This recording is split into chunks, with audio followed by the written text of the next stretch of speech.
tiet em va preguntar Marcos, com es fa servir el mòbil? No? Perquè ella no ha fet servir mai cap mòbil modern.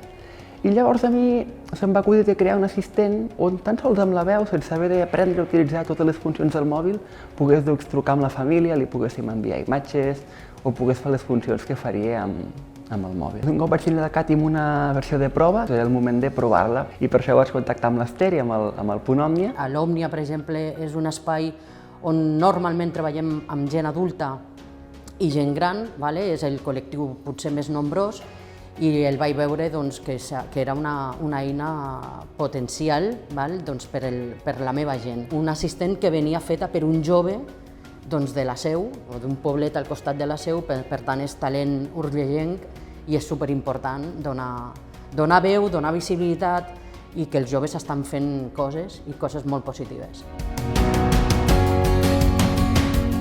El projecte més romànic el que pretén és fer accions en la línia del desenvolupament del territori i en aquest cas basant-nos en el que és la promoció de valors patrimonials com els que tenim, que són construccions romàniques que igual no han agafat pes i el valor que se'ls ha donat a altres construccions, però que en el fons no deixen de formar part del conjunt del romànic i d'acabar de donar-li de sentit. Som conscients que és un projecte que es pot replicar, i no només replicar, sinó que el que pot agafar és cos en tota la zona, sobretot de Pirineus i més enllà de Pirineus, perquè el romànic està present en molts altres llocs.